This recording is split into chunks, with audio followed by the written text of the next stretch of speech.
ISTOCK KINWUN scientists have long known that in healthy humans, a diverse universe of microbes exists in the vagina. But the existence of bacteria in women's upper reproductive tract, which includes the uterus and fallopian tubes, remains controversial. A new study, published today October 17 in Nature Communications, reports that even in the absence of infection, distinct communities of microbes live in these areas. The question about whether there are bacteria in the reproductive tract has been on the table for several years at least, says Larry Forney, a microbiologist at the University of Idaho who is not involved in the work. I think it's a pretty strong study, and I think people will take it for what it is, which is a good, initial effort. Prior to this study, evidence of bacteria in the female upper reproductive tract was scarce. Study co-author Ruifeng Wu, a physician and professor at Peking University Shenzhen Hospital, writes in an email to the scientist. There were hints, she adds. Some researchers have suggested a link between microbes and certain gynecological ailments, such as endometrial cancer and endometriosis, in which tissue normally found inside the uterus grows outside this region. To address the question of whether microorganisms are present in these parts of the female body, Wu and her colleagues collected samples from the reproductive tracts of 110 women who were undergoing surgery for various conditions not associated with infections, such as fibroids and endometriosis. This allowed the team to circumvent one of the main issues with examining upper regions of the genital tract, which is that in order to retrieve these samples, researchers typically need to go through the vagina and cervix, a process that can easily lead to contamination.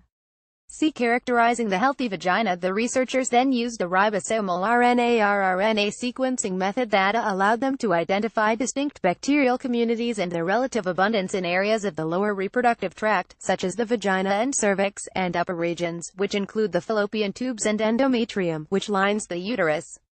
They found that lower regions were dominated by lactobacillus, which scientists have identified in prior studies. However, the abundance of this species decreased in higher regions, which housed more diverse microbial populations. According to Wu, the team thinks that lactobacillus was more abundant in the lower reproductive tract because the dominance of this species depressed the growth of other kinds of bacteria. Less lactobacillus in the upper reproductive tract then gave other taxa the chance to grow. Her team also reported differences in the microbial composition of the reproductive tracts between individuals with and without certain conditions, such as endometriosis-associated infertility. Caroline Mitchell, a reproductive biologist at Massachusetts General Hospital who did not take part in this research, says that this study confirms her previously published findings of bacteria in the uterus. However, she adds, anytime folks do 16S rRNA gene amplicon sequencing on low biomass samples, I'm always super skeptical. Especially, she explains, when the sequencing method Wu's group used is applied to areas believed to contain a low number of microbes, such as the upper reproductive tract, it is more likely to pick up bacterial contaminants. Wu's team did take steps to control for contamination, such as sampling the surgeon's gloves, patient's skin, and the materials such as water and swabs used to conduct the experiments. Despite these measures, I don't totally feel like they allayed my skepticism, Mitchell adds.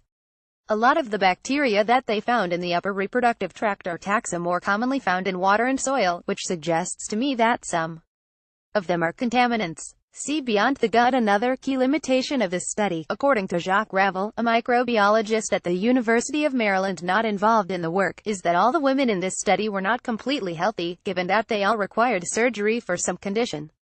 They did a lot of analytical work, but to me, there's still a big question mark about the presence of healthy microbiota in the upper genital tract, he says. Ravel adds that the author's link to uterine-related diseases is premature. The burden of proof for this claim is super high, he tells the scientist. A lot of people walk a very fine line in some of those papers where they suggest a causative link between the microbe and the disease, forgetting that it could be the disease that causes the change in microbes. Wu agrees that while this study pointed to a potential association between bacteria and uterine-related diseases, it was unable to identify a causal link. Addressing this question will be the next step for her team. Based on our findings, we are conducting further studies to investigate the relationship of gynecological and obstetric diseases and bacteria, she writes.